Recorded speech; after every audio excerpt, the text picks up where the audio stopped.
मेरे चैनल को सब्सक्राइब करें और बेल आइकन को ऑल पे सेट करें। Hi everyone, welcome to my channel. आज हम मेंटेनेंस ऑडिट के बारे में बता रहे हैं। मेंटेनेंस ऑडिट क्या होता है? जैसे कोई रिंग फ्रेम हो, सिंपलेक्स हो, कोई भी मशीन हो, मेंटेनेंस में जाता है, उसका एक टाइमिंग रहता है कि भाई इतना बजे से इतना बजे, समझ लो एग्जाम्पल 2 बजे से 5 बजे तक, ये 3 घंटे का उसने मेंटेनेंस क्लीनिंग किया। जब मेंटेनेंस क्लीनिंग खत्म हो जाएगा, मेंटेनेंस टीम का जो लीडर होता है, फोरमैन होता है, वो क्या करेगा, एसक्यूसी वालों को खबर देगा कि मेंटेनेंस क्लीनिंग मेरे साइड से पूरा हो गया, आप ऑडिट कर लीजिए। तो एसक्यूसी का जो ऑडिटर होता है वो अपने फाइल वगैरह कागज पत्र लेकर आएगा, वो पूरा थोरो चेकिंग करेगा मेंटेनेंस में चेकिंग करेगा ताकि उसमें कुछ कमी नहीं रह जाए। क्योंकि सपोज मशीन का क्लीनिंग महीना के बाद होता है या 20-25 दिन के बाद होता है, तो आप मेरा एक मेंटेनेंस शेड्यूल वाला वीडियो देखना, उसमें मालूम पड़ेगा आपको कि इस बेसिस पे मेंटेनेंस क्लीनिंग होता है। कोई ग्रे होता है, कोई डायड होता है, उसमें फ़र्क रह जाता है। कोई कोर्स काउंट रहता है, फाइल काउंट रहता है, उसमें भी फ़र्क आ जाता है, क्लीनिंग फ्रिक्वेंसी जो होता है। तो कुछ भी मान के चलो, जैसे एक बार क्लीनिंग हो गया 15-20 दिन, महीना, उसके बाद उसका नंबर आएगा। और हम चाहते हैं जैसे क्लीनिंग हो गया मेंटेनेंस का, उसके बाद कोई कमी ना रह जाए, ताकि वो मतलब अभी क्लीनिंग हुआ और उसमें कमी अभी निकल रहा है, तो ऐसा नहीं होनी चाहिए। तो इसको बहुत स्ट्रिक्टली अपन फॉलो करना पड़ता है। और सबसे पहले देखिए ऑब्जेक्टिव क्या होता है, to cross check maintenance work. Maintenance का जो क्लीनिंग वर्क है या जो सफाई है या मेंटेनेंस किया हुआ जो काम है, उसको चेक करने के लिए, क्रॉस चेक करने के लिए, और क्रॉस चेक करेंगे तो मेंटेनेंस वाला का डर रहेगा। कोई चीज़ जैसे शुरू में आप क्रॉस चेक करोगे ना, 1000 कमियाँ निकलेगा। बाद में जब उनको मालूम पड़ेगा नहीं ये ऑडिट होने वाला, एसक्यूसी वाला आके चेक करेगा, इसीलिए पहले से सब सही करके रखेंगे, बिल्कुल गड़बड़ करके नहीं रखेंगे। तो ये एक डर रहेगा उनका मन में, नहीं भाई मशीन ऑडिट होगा, उसमें कमी निकलेगा, हमको डांटा जाएगा। तो इसीलिए वो क्या करेगा, पहले से सही रखेगा। तो ये खाली एक क्रॉस चेक पॉइंट है। उसके बाद देखो, to be done after maintenance work over. Maintenance work over मतलब मेंटेनेंस का टीम पूरा हट जाएगा, काम खत्म हो जाएगा, खाली फोरमैन रहेगा, वही ऑडिट कराएगा। और तो लड़के हटने के बाद ही ऑडिट होता है, मतलब लड़के लगे हो चेक कर लो ऐसे नहीं होता, पूरा हट जाएगा तब ऑडिट करना है। और सुपरवाइजर हो, मेंटेनेंस सुपरवाइजर हो, फोरमैन हो, वो रहेगा साथ में, तब ऑडिट करना है। Before fishing ends must check, वो बात है।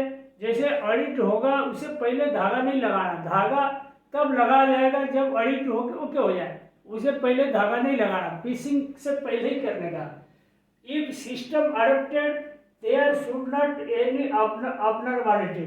अगर आपकी सिस्टम अगर अडोप्ट किए हुए, अगर ये एक आदत पे पड़ी हुई कि भाई ये ऑडिट होना जरूरी है, तब जाकर इसमें abnormality कम से कम आएगा। जितना कम से कम आएगा उतना अच्छा माना जाएगा। उसके बाद देखो, whole responsibility of team leader. जो टीम लीडर रहता है मेंटेनेंस का, जो टीम लीडर रहता है, मतलब फोरमैन मानो या सुपरवाइजर मानो, वो उसका जिम्मेदारी पूरा उसका ही है। आप जैसे क्लीनिंग गैंग में 8-10 आदमी लगे हुए, क्लीनिंग गैंग तो बिल्कुल ठेकेदार का आदमी जैसे, मतलब कम पैसे में काम करते, उनका इतना जिम्मेदारी नहीं रहता। उसका जिम्मेदारी सब फोरमैन के ऊपर रहता है। तो फोरमैन ही उसके लिए जिम्मेदार है। अपन एक एक हेल्पर को नहीं पकड़ेंगे या क्लीनर को नहीं पकड़ेंगे, फोरमैन को ही जिम्मेदार ठहराएंगे। उसके बाद देखो, if any abnormality must attended hand to hand. मतलब कोई अगर कमी निकला भी है तो इसको हाथ हैंड टू हैंड सॉल्व करना, तुरंत इसको इलाज करवा के देना, ऐसा नहीं लैगिंग करना इसको।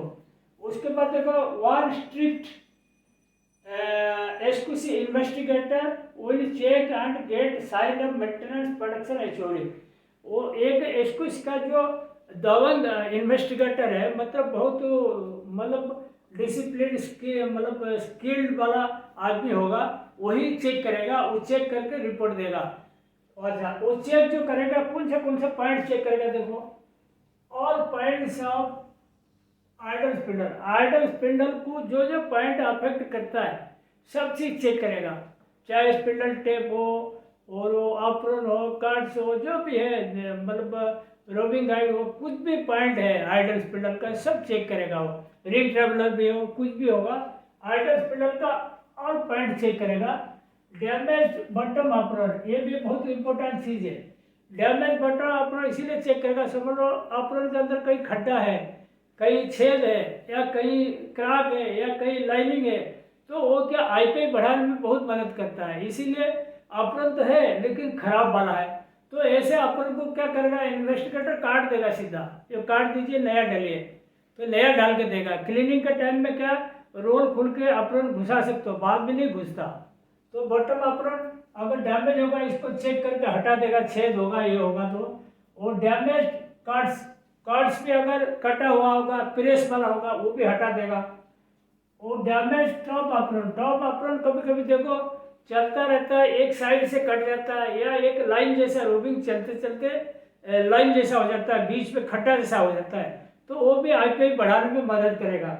और damage top apron, fly and tension pulley, ये भी बहुत इंपॉर्टेंट चीज़ है। अगर बॉटम अप्रोन का जो टेंशन पुली होता है, जो बॉटम अप्रोन टाइट करके रखता है, उसका अंदर फ्लाई होगा, तो फ्लाई क्या करेगा, बॉटम अप्रोन को ठीक से चलने नहीं देगा, रुक रुक के चलेगा, रुक रुक के चलेगा तो क्रेडल भी बीच में रुक जाएगा, तो मटेरियल मोटा पतला धागा जाएगा, उस तरफ बिल्कुल भयंकर बढ़ जाता है उस केस में। तो फ्लाई जो होता है वो भी चेक करेगा, फ्लाई है क्या उसको देखो। बियरिंग नेक बटन रोल फ्लाई, ये भी सब चेक करेगा। बैक बटन रोल में फ्लाई है वो मतलब काउंट से भी बढ़ाएगा, या बियरिंग नेक पे फ्लाई है वो भी धागे के साथ जाएगा, वो भी खराब करेगा। और लिफ्टिंग टेप जैकी पुली, और इसमें बियरिंग नेक जो देखा, बियरिंग का जो निप्पल है, जो ग्रीज निप्पल, वो भी देखना पड़ता है, इसको चेक करके बताएगा। बियरिंग नेक है बटन रोल फ्लाई, ये चेक करना। लिफ्टिंग टेप जैकी पुली, जबकि पुली का अंदर कभी कभी फ्लाई रहता है, लिफ्टिंग टेप के ऊपर फ्लाई रहता है, वो भी पूरा क्लीन होना चाहिए, बिल्कुल साफ सफाई होनी चाहिए। Needle bearing greasing, needle bearing में निप्पल में ग्रीज डाला नहीं डाला वो चेक करना। और ऑल ग्रीजिंग पॉइंट्स, जितना ज़्यादा ग्रीजिंग होता है, ऑयलिंग होता है, जैसे गियर बक्स खोला देखा गियर के ऊपर तेल वगैरह डाला नहीं डाला, ग्रीज डाला नहीं डाला, वो सब चेक करना पड़ेगा। उसके बाद on usual sound if any, वो खाली चला कर देखेगा कहीं कुछ अनयूजुअल साउंड तो नहीं आ रहा है, कहीं झटका तो नहीं मार रहा है मशीन, कोई मतलब बहुत ज़्यादा नॉइज तो क्रिएट नहीं हो रहा है, वो सब चेक करेगा। पूरा स्मूथ आवाज़ आनी चाहिए। और ग्रीजिंग और गियर्स, गियर के ऊपर भी ग्रीज होना चाहिए। सक्शन ट्यूब बराबर सफाई हुई नहीं हुई, सफाई हुई तो बराबर है या नहीं है, कोई काम तो नहीं है, वो सब चेक करना पड़ेगा। और रोबिंग गाइड कभी कभी टूटा हुआ रहता है या है नहीं, वो भी चेक करेगा, रोबिंग गाइड बराबर होनी चाहिए। डैमेज्ड लेपेड आइज, जो लेपेड हुक जो होता है स्टील का, वो कभी कभी कट जाता है, धागा उसका ऊपर चलते चलते पूरा घिस जाता है, वो अगर ऐसा होगा वो चेक करेगा। और वो सेपरेटर भी कोई टूटा होगा वो लगाएगा। सेपरेटर का मैंने लिखा नहीं, आप इसको जोड़ दीजिए सेपरेटर का भी। और वो स्पिंडल हार्डवेस्ट कटिंग, स्पिंडल का ऊपर कभी कभी देखा हार्डवेस्ट लपट जाता है, जो कि स्टार्टअप ब्रेकेज बढ़ाता है। वो स्पिंडल का मतलब वार के पास जो हार्डवेस्ट रहता है ऊपर, जैसे बबिन डालते बबिन उठा हुआ रहता है तो बटन स्लपअप बनेगा, तो हार्डवेस्ट कटिंग होना चाहिए, हार्डवेस्ट पूरा क्लियर होना चाहिए। और brakes and holders cleaning, brake का अंदर फ्लाई रहता है स्पिंडल का नीचे, वो भी सफाई होनी चाहिए। होल्डर का भी सफाई होनी चाहिए, होल्डर सफाई नहीं होगा लंग थिक ये प्रॉब्लम आएगा। और ब्रेक सफाई नहीं होगा वो लो टू पे बॉबिन आएगा। और वो होल्डर शॉर्टेज, होल्डर अगर नहीं है मशीन में, कहीं कहीं जगह खाली है, आइडल स्पिंडल चल रहा है, वो भी चेक होके सही होगा। मतलब कुल मिला के मशीन का पूरा हर पुर्जा को उसको नज़र मारनी पड़ेगी जो एसक्यूसी इन्वेस्टिगेटर को। अगर कमी है इसको 10-15 मिनट के अंदर सब, आधा घंटा ज़्यादा से ज़्यादा आधा घंटे के अंदर पूरा इसको ये क्लियर करके मेंटेनेंस वालों को देना पड़ेगा, तब तो वो हैंड ओवर हो जाएगा तो प्रोडक्शन वाला चालू करेगा।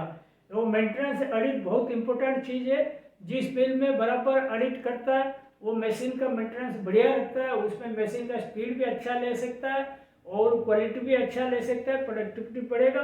और इसको बहुत इंपॉर्टेंट टॉपिक समझिए।